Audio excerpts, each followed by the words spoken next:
tema da aula passada foi o campo e a cidade. E nessa temática procuramos desenvolver uma percepção a respeito das paisagens e das relações que acontecem no campo e na cidade. Estudamos a história do campo. E percebemos como é importante contextualizar as relações do campo para que a criança possa se desenvolver no estudo dessa temática. E desenvolvemos a atividade da cidade comilona. E percebemos que através dessa atividade podemos fazer várias relações a respeito da região urbana e a respeito das questões ambientais que se envolvem nessa região. Boa aula!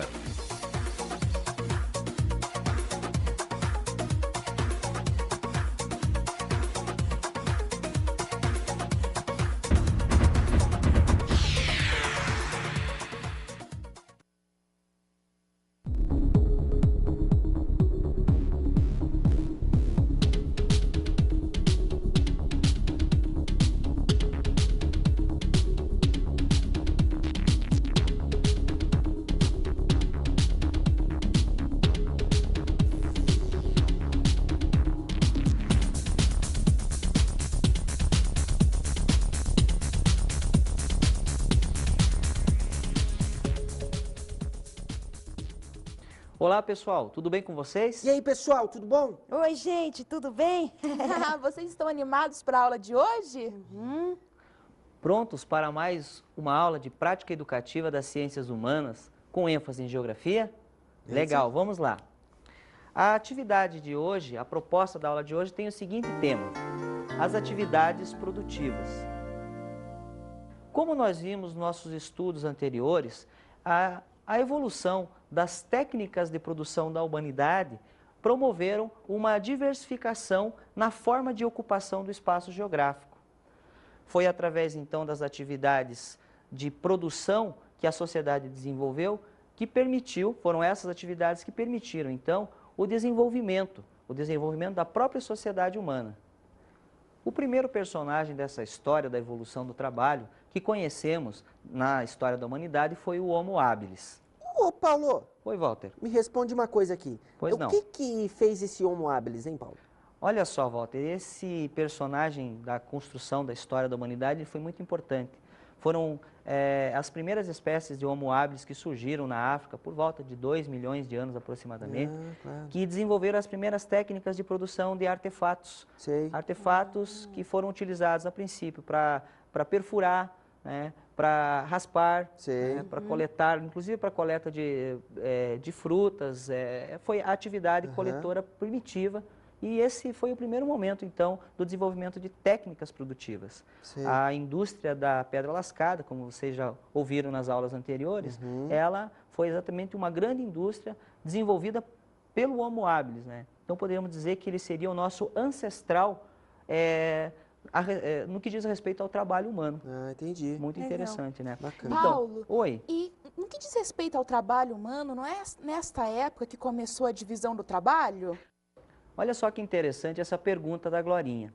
Quando ela aborda a questão da divisão do trabalho, nós temos a impressão do que está acontecendo. Está havendo uma evolução.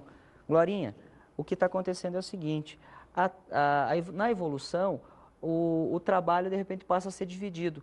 A partir do momento que surge a propriedade privada. Os detentores, então, dos meios de produção, que no caso, na história antiga e na pré-história era a própria terra, eles acabam tendo como pessoas para trabalhar nessa produção seus escravos. E aí isso já acontece, quer dizer, de certa maneira eu já tenho uma divisão social. E isso representa o início do que a gente vai conhecer depois como divisão do trabalho. E a gente vai falar isso mais na frente.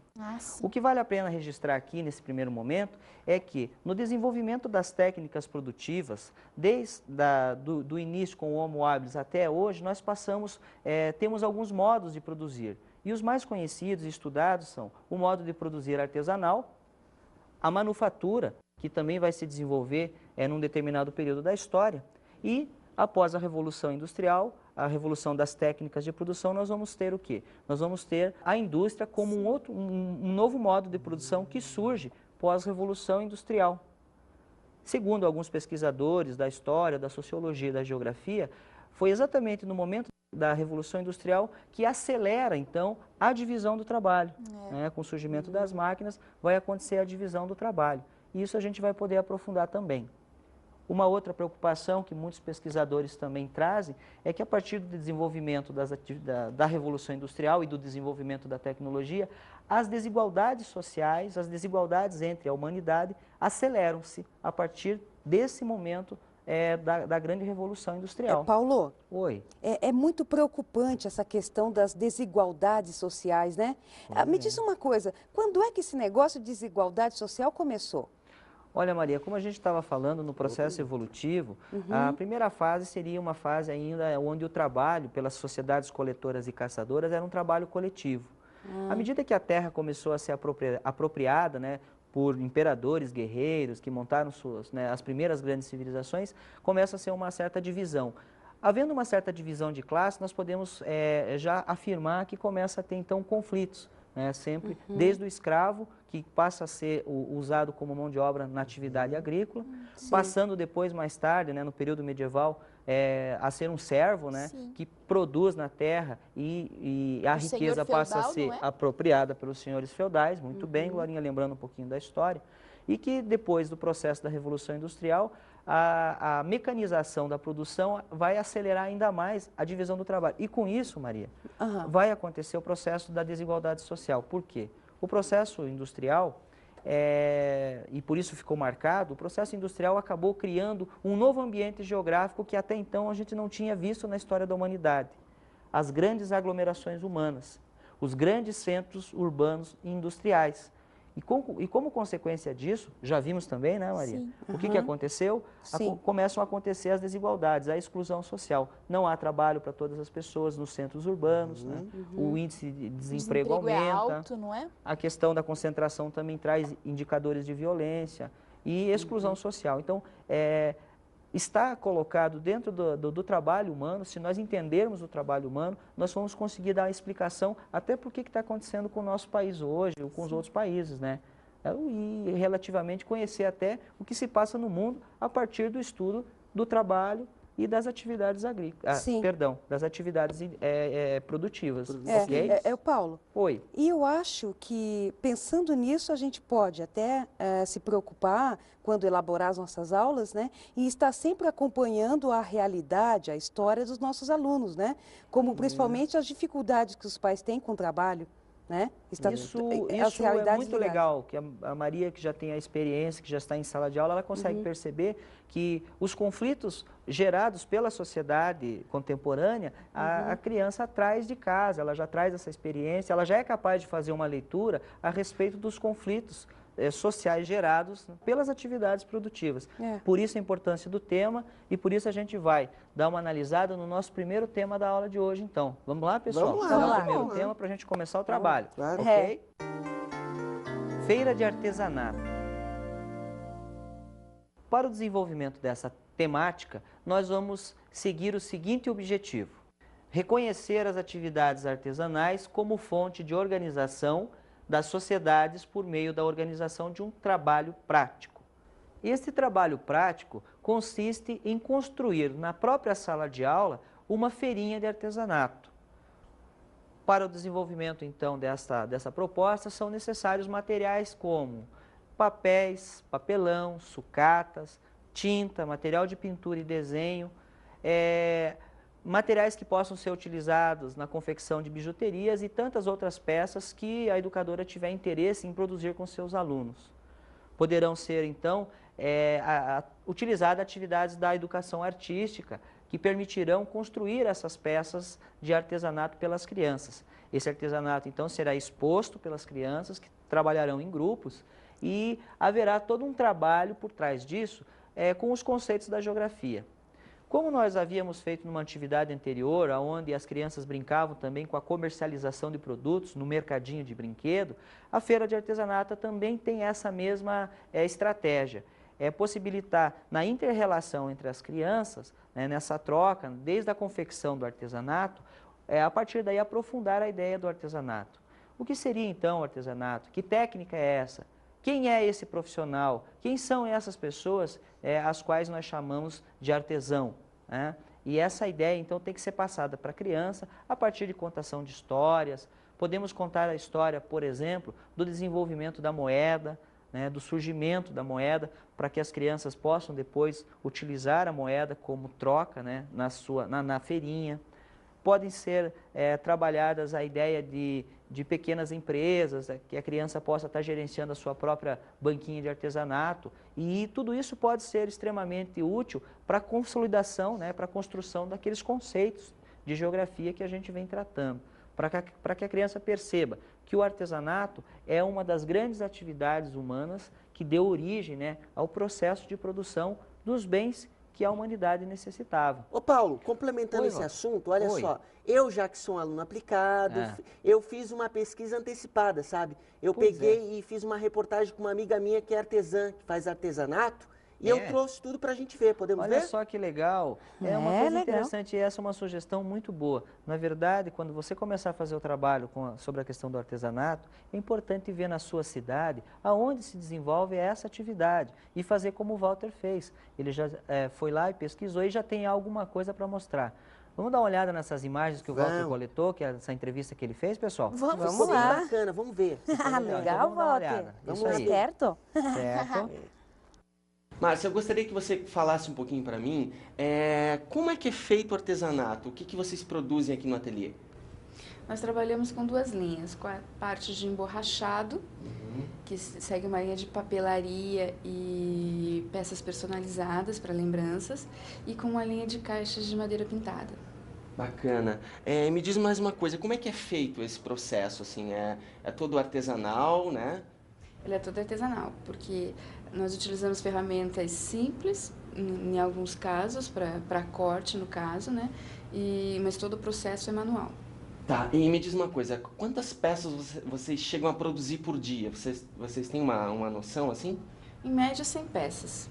Ah, bacana. E me diz mais uma coisa, o que você acha do artesanato? Assim, você faz tempo que faz, você gosta de fazer? Tem que gostar bastante, né? Eu gosto. Fazem 4 anos que eu estou trabalhando com a linha de artesanato e é muito gratificante. Na verdade, o artesanato é uma opção de vida que, além de você estar gerando renda, você também está fazendo um trabalho que você gosta, usando a tua criatividade, o teu talento, experiência geral e aprendendo todos os dias. Bacana, obrigado, viu? Ei, Walter, eu achei super interessante a entrevista que você fez. Você até parecia um repórter. Ah, bacana, que Olha bom só que você que gostou. Achei super legal. Legal. Ô Maria, inclusive eu vi lá uns artesanatos que eram bem parecidos com a gente. Tinha você e eu. Ah, é? Que legal, Bem Walter. bacana. Legal, olha só, o que eu percebi lá, além de ver todas aquelas coisas de artesanato que é bem bacana, o que eu pude perceber é que tem uma importância fundamental para o desenvolvimento da criança, sabe? Olha Eu só acho que isso muito importante. Que legal, o artesão realmente ele é um profissional que a gente poderia dizer um profissional completo. Por quê? Porque na verdade o artesão ele participa de todos os momentos, de todas as fases da construção do produto. Desde o momento em que ele tem a ideia do que ele vai produzir, ele já começa a projetar aquele produto que ele vai fazer.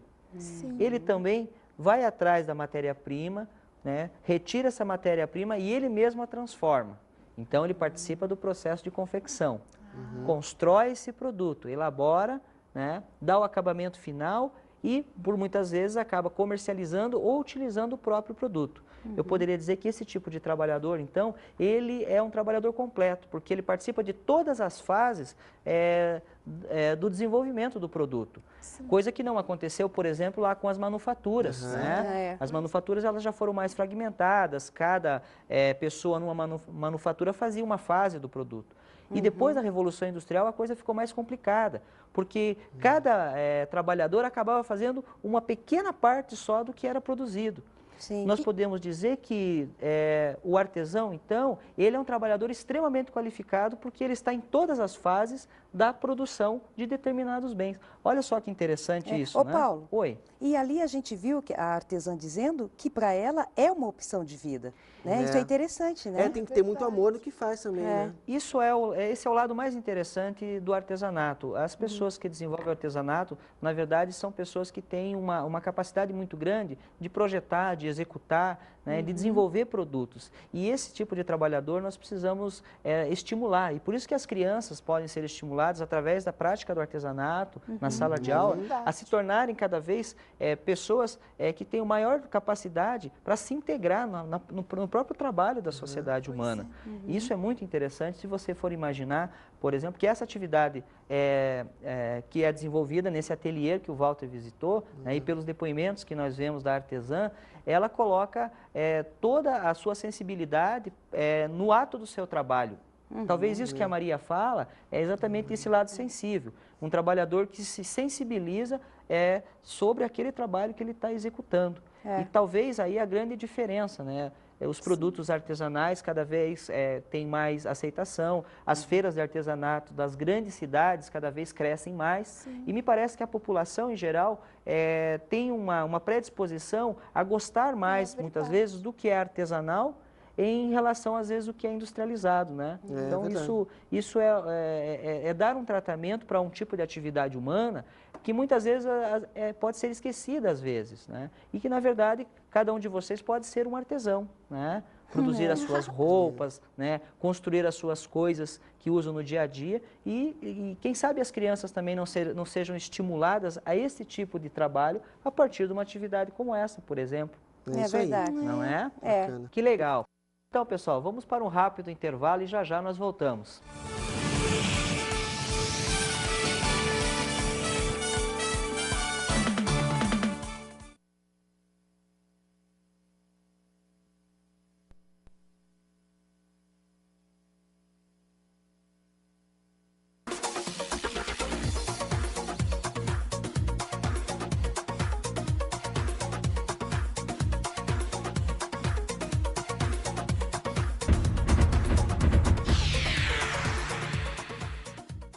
E aí, pessoal, como é que foi o intervalo? Tomaram um cafezinho? E aí, Paulo, vamos continuar a nossa aula, então? Vamos vamos dar lá, continuidade aos nossos estudos. O comércio tem história. Essa atividade trabalhará com o seguinte objetivo: identificar as diferenças e semelhanças das atividades comerciais nos diferentes povos do planeta através de pesquisa histórica. Percebemos, então, que o fundamental para o desenvolvimento dessa atividade é a questão histórica. Então, teremos que ter um profundo conhecimento a respeito da história da evolução do comércio. E para desenvolver essa atividade, podem ser utilizados materiais como papéis, lápis, podem ser utilizados revistas, livros de história, para a gente poder aprofundar a evolução do comércio. E tudo começa, então, como uma contação de uma história geral. A partir de que você conta a história geral do desenvolvimento do comércio, podem ser formados, então, grupos de trabalho, e esses grupos de trabalho podem escolher, por exemplo, uma civilização e tentar entender como esta civilização desenvolve ou desenvolveu na história a sua prática comercial. Então, tudo começa a partir de uma história geral do comércio. Pessoal, querem ouvir uma historinha para a gente começar essa atividade, depois vocês desenvolverem? Paulo, estamos ansiosos. Vamos lá. Vou contar uma história sobre a evolução geral do comércio. Depois eu vou pedir que vocês, lá para frente, escolham, né, com que povos vocês querem trabalhar. Tudo Então, bem. Então vamos lá. A história do comércio, na verdade, a gente pode imaginar que ela tem um início há aproximadamente 4.000 anos atrás. Essas práticas comerciais começaram a ser desenvolvidas a partir do momento em que, da atividade agrária, que a gente já compreendeu como é que ela evoluiu, e a atividade urbana começam a se separar. À medida em que na produção agrícola começou a acontecer excedentes, começou a haver excedentes de produtos, esses excedentes possibilitaram alimentar uma população que se concentrou nos grandes centros urbanos do período da história antiga. Então, o que a gente pode dizer é que há uma pequena separação entre o que é campo e o que é cidade. Por volta de 3.000 anos atrás, a navegação que se fazia no mar Egeu e posteriormente no mar Mediterrâneo, possibilitou a ligação entre vários povos, né? Egípcios com gregos, Fenícios. E fenícios, quer dizer, todos os povos antigos começaram então a se comunicar e fazer trocas entre produtos agrários e produtos artesanais que eram feitos nos grandes centros urbanos daquela época. E para mediar essas trocas, a gente vai ter um momento do surgimento da própria moeda como um instrumento para facilitar as trocas. Por volta de 650 anos antes de Cristo, num lugar chamado Lídia, que atualmente é a Turquia, começou-se a utilizar a moeda para facilitar a troca. Então, temos registros históricos que apontam para o Oriente Médio como o início, né, da prática da troca de mercadorias por moedas. E com o passar do tempo, isso tomou conta de todas as civilizações ao longo do Mediterrâneo, né, e no Oriente Médio. Sim. E a partir da ascensão do Império Romano, a gente vai perceber que o Império Romano vai dominar todas as relações comerciais daquela época. Sim. Né? E vai até querer impor uma moeda única, não é mesmo, Vai querer Paulo? impor uma moeda única, e aí a gente começa a ver aquela questão das desigualdades, né, da ruptura entre classes, do conflito, a partir dessas ideias.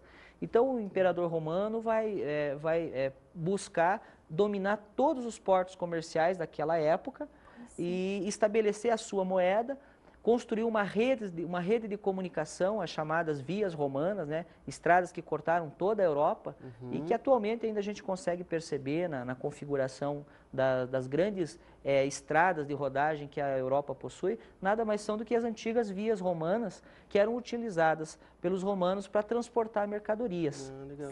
Mas o grande salto mesmo do processo comercial, nós podemos dizer que vai acontecer logo após o final do sistema feudal, o final do feudalismo, aonde as relações de produção já estão mais evoluídas. E com o desenvolvimento das manufaturas, em alguns centros urbanos que estavam espalhados na Europa, vai impulsionar o desenvolvimento cada vez mais acelerado de técnicas, até culminar, né, no desenvolvimento das grandes manufaturas. E aí tem uma parte interessante da história, que é o século XVI, né, o período das grandes navegações. Foi quando descobriram o Brasil, não é mesmo, Foi quando Paulo? descobriram o Brasil. Na verdade, a descoberta do nosso país está contida no processo de expansão das relações comerciais da Europa com o resto do mundo. Né? A descoberta do nosso país se dá dentro de um processo de expansão comercial. Vejam como é importante a história do comércio. Então, podemos dizer que o período mercantilista foi um marco histórico da aceleração das relações comerciais entre os continentes, o velho mundo e o novo mundo. Sim. E as técnicas de transporte, nós já vimos também, evoluíram, né?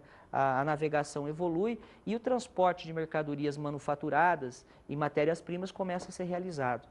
A partir, então, do desenvolvimento das técnicas produtivas no século XVII, com a Revolução Científica, e posteriormente com a Revolução Industrial, o comércio internacional, então, ganha uma dimensão muito maior do que ele vinha tendo. Os meios de comunicação também vão surgir e isso vai facilitar a troca de informações. Os meios de transporte vão facilitar a circulação de mercadorias.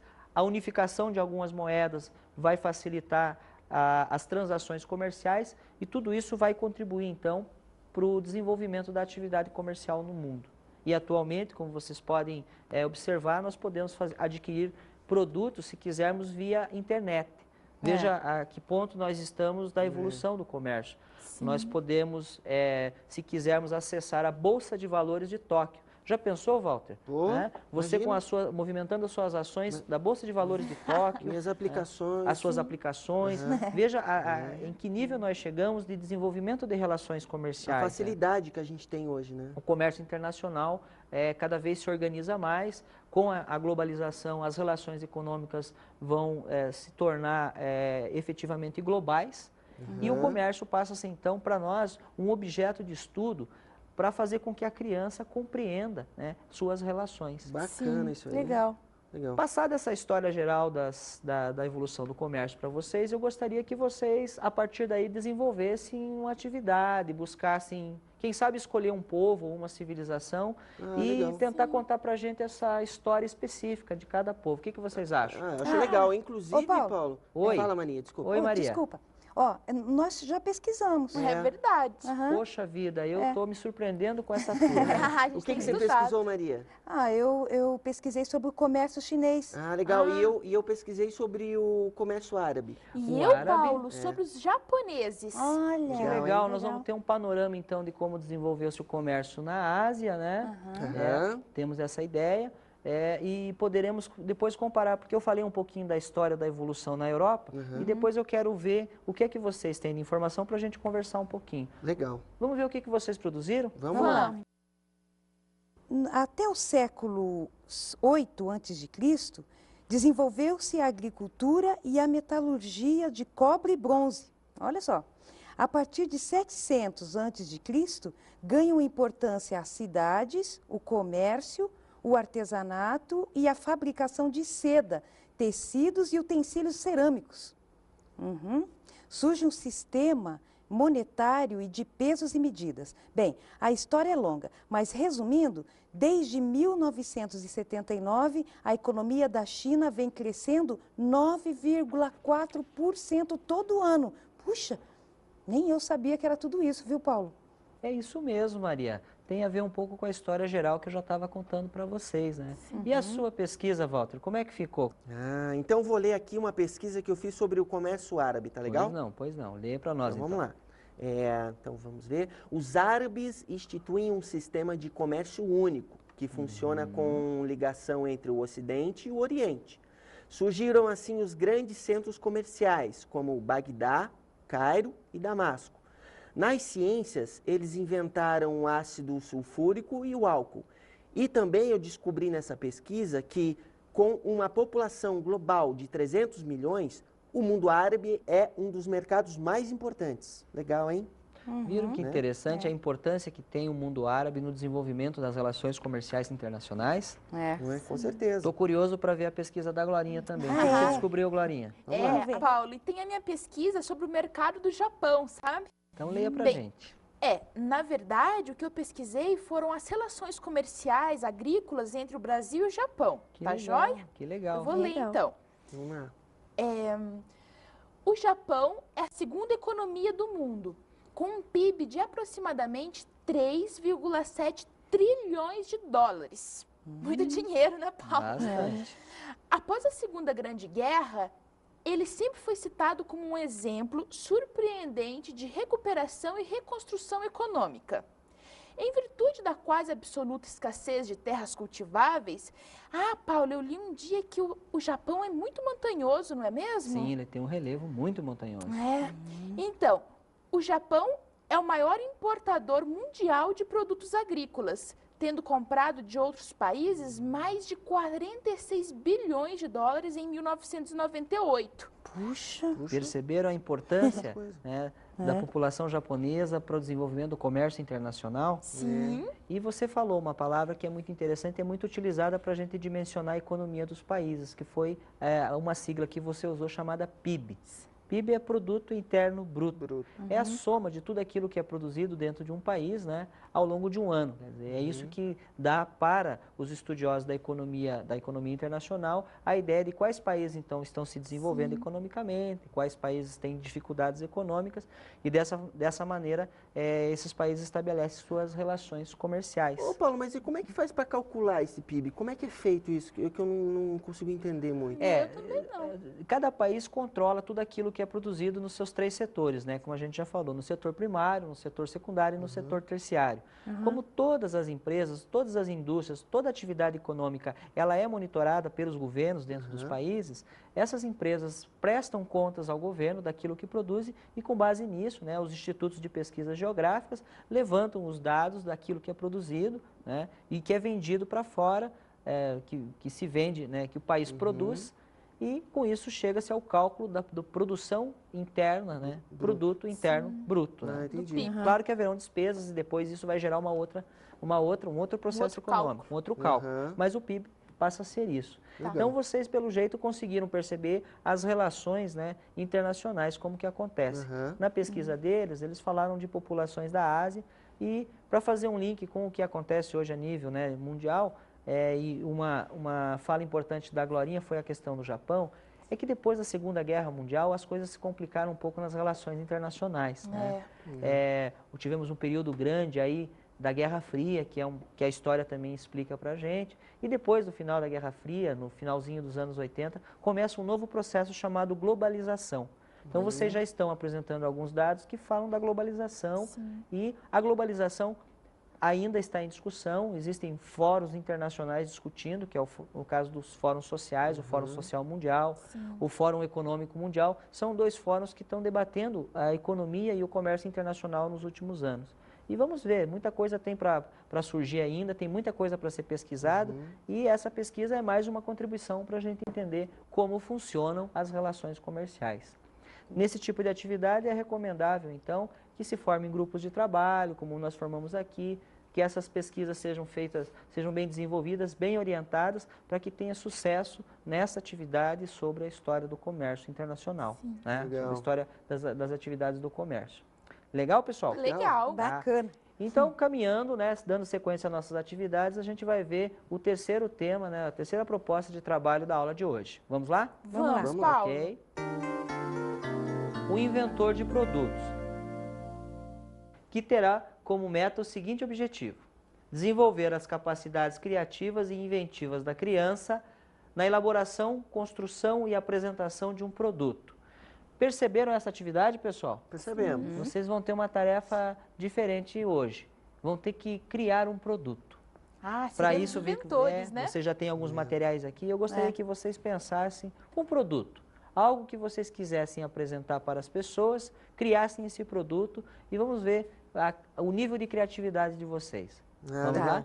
E Paulo, inclusive eu já elaborei uma invenção aqui, tá? Uma invenção? Só que ela é um pouco diferente, diferente de outras coisas. Sério? O que você pensou? Eu pensei em inventar um tirador de cheiro de pé, de chulé, sabe? Que dá mau cheiro.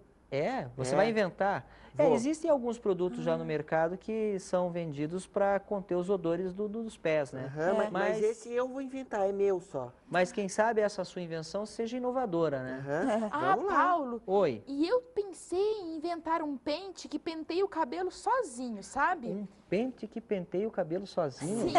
Que moderno. Olha só, que Engraçado. criativo. Bom, vamos ver como é que ela vai desenvolver esse projeto, né? Ai, Ô, Paulo, Oi. você sabe que no dia a dia de professor, você fica cansado, Pois com o corpo é, doído, né? Sabe o que eu estou pensando?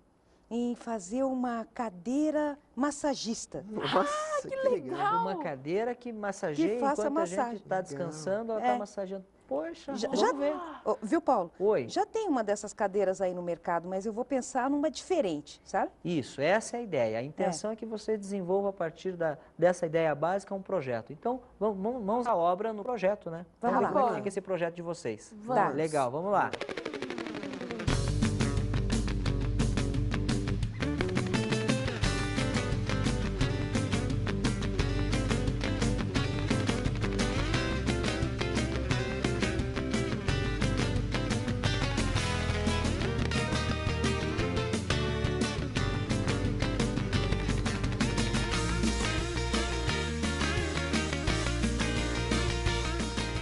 E aí, pessoal, como é que ficou o trabalho? ficou bem interessante. Olha só o meu, Paulo. Olha, deixa eu dar uma olhada aqui. Bom, o seu pente, tá? Já foi projetado, o Sim. projeto da Glorinha é esse daqui, pessoal. Olha só que legal.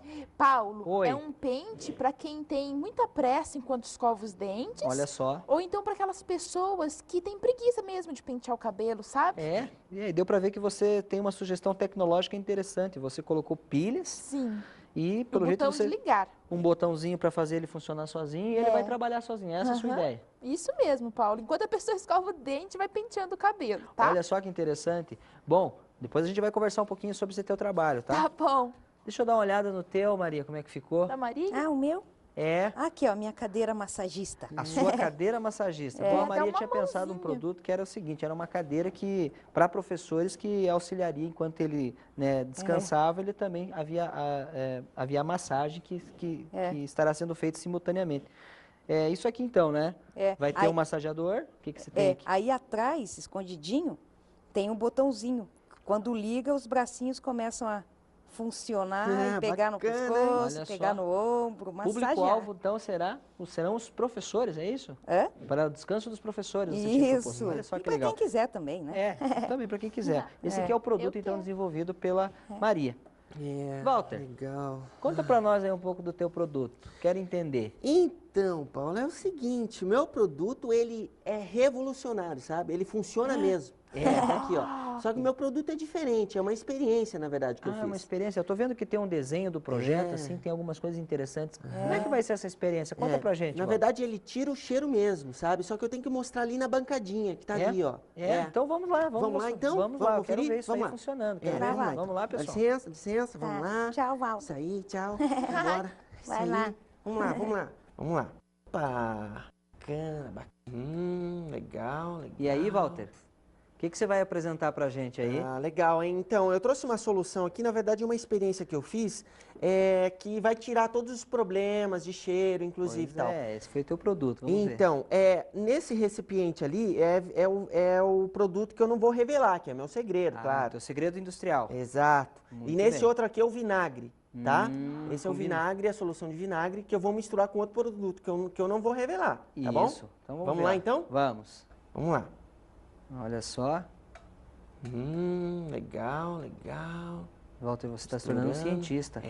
Bacana, bacana, Olha isso. só que legal. Agora a gente tira isso daqui. Opa! Isso acontece. Bacana. Esse desenho- E essa é a solução que você vai poder passar depois do banho, que vai sair todo o cheiro. Olha só que interessante, esse produto acho que vai revolucionar. Vai revolucionar o mercado. Inclusive, eu vou fazer uma patente dele para ninguém registrar. Só eu. Olha como você já está entendendo das relações de produção, Walter. Exato. Você já se preocupou com o processo de produção. Uhum. Isso tudo a gente vai precisar estar explicando. Mas eu gostei muito dessa experiência. Gostei mesmo. Bacana, hein? Tá? Então vamos continuar dando uma explicação para essas experiências. Eu quero fazer um comentário geral de tudo que vocês produziram agora para a gente fazer um fechamento desse trabalho, tudo bem? Sim. Tá legal, tudo Legal, bem. então vamos lá. Depois de todos os produtos desenvolvidos, os alunos podem reconstituir todas as fases de produção, pode ser comentado, inclusive, a respeito da distribuição desse produto, aonde eles vão querer desenvolver e vender esse produto, enfim, uma série de relações comerciais que podem estar envolvidas nessa discussão sobre a invenção de um produto. Vejamos então como fazer a avaliação. A avaliação desses tipos de atividades deve ser centrada na percepção que o educador tem do desenvolvimento cognitivo da criança. Saber como ela compreende os processos históricos, como ela representa esses processos históricos. O ato de criar um produto, desenvolver o produto também é um momento de avaliação onde você percebe como a criança compreendeu o processo da produção. Então, uma forma de avaliar é estar observando constantemente o processo de evolução da cognição da criança a respeito dos processos envolvidos nas atividades produtivas. Legal. Ok, pessoal? Ok. Legal.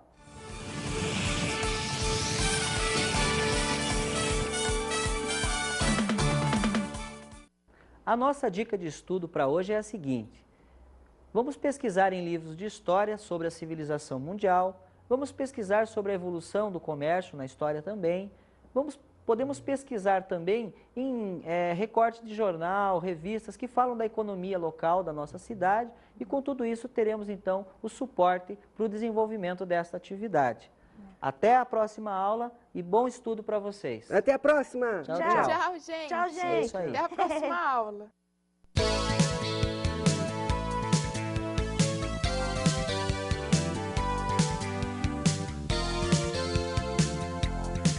O tema da aula de hoje foi as atividades produtivas. No estudo desse tema, percebemos a importância de contar às crianças a história, a evolução das atividades produtivas e, com isso, levá-las a perceber o seu espaço vivido. Vimos a feira de artesanato, a história do comércio e também o inventor de produtos. E percebemos que, a partir dessas três atividades, podemos estar contribuindo para a percepção da criança a respeito das atividades produtivas. Até a próxima aula!